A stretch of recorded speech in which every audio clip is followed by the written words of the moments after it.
with AI doing so much of the critical thinking and deep thinking today, how do you feel that is, have you thought about or researched anything on the impact of AI to this sense of adventure and creative thinking?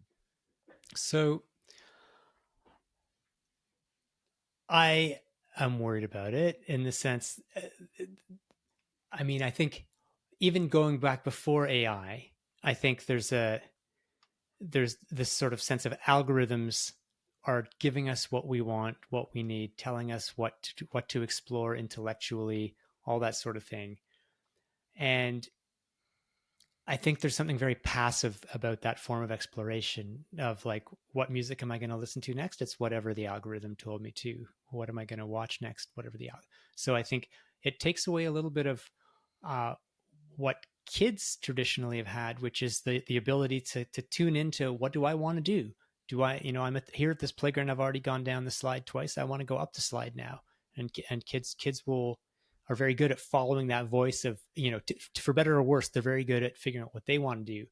I think there's something lost you're when our explorations are uh, guided by a probabilistic computer algorithm that's just trying to figure out what will give us the illusion that we're following our interests. AI takes it up a notch, and there's a little bit of preliminary research just sort of showing things that are fairly predictable, like if you use, if you write an essay on your own versus if you have AI write an essay, or the intermediate step of like, you're going to have AI collect the research for you and then you're going to write it. A month later, the person who wrote the essay themselves is going to remember a lot more of that and have a better understanding of the topic they wrote about than the person who just had AI gather up the research and then they put it in order. So, I think there's dangers. I think there's something lost.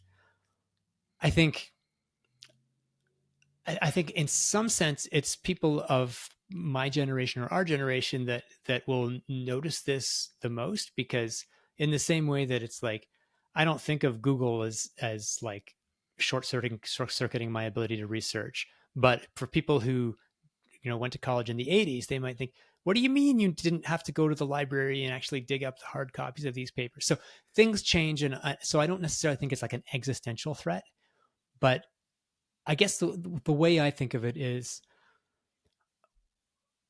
over time, labor saving devices allowed us to use our bodies a lot less. And we eventually realized that, not that we're like, therefore, we're not going to use these labor saving devices. I'm going to go and like, make fire every night by knocking two stones together. But that I need to find other ways of using my body.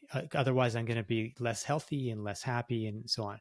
I think as AI continues to encroach on critical thinking, I think we're going to recognize that, boy, that's not a path to happiness if we're not having to do critical thinking. So I think whether it's that we'll take up more engaging hobbies that force us to keep using our critical think abilities, or whether it's like people will do what I'm doing right now, which is like, I'm going to pretend AI doesn't exist, and I'm just going to keep writing articles based on actually reading the papers, and following it because I find that more satisfying. Maybe that'll be a dinosaur approach, but one way or another, we're gonna realize that we have to use our brains, and if we don't, for those who choose not to, it's going to be just as unhealthy and unsatisfying as those who choose not to get off the couch.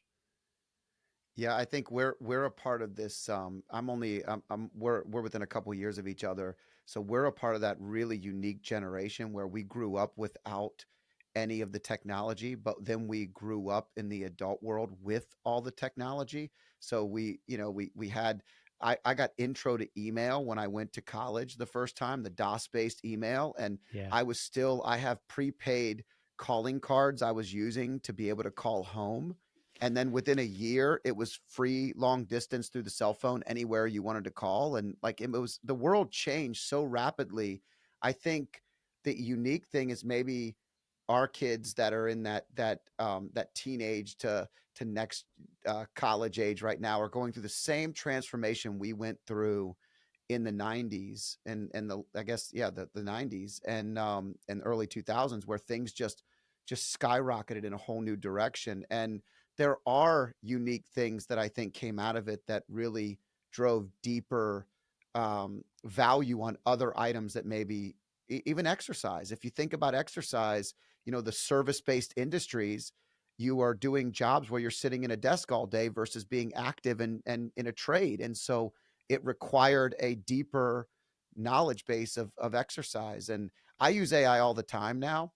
And it's like it's a way to like take an idea and pop it in there and just start thinking differently and start challenging it and challenging myself and getting curious. And then I keep all these boxes of these ideas that I can go back to.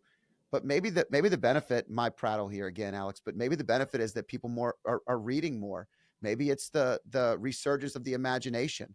Maybe articles and magazines become the thing that we want to look at because it slows us down versus just constant productivity and noise.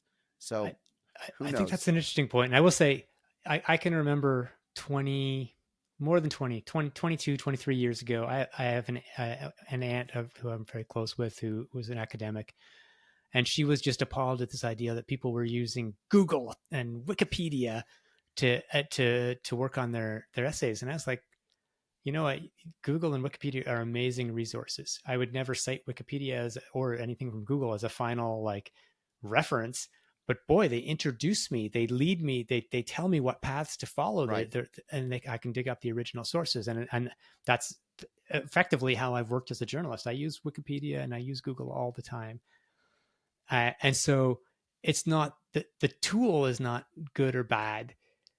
How you use it determines what you're going to get out of it. And I think I have lots of friends who use AI extensively and try to use it thoughtfully, and you use it to stimulate creativity.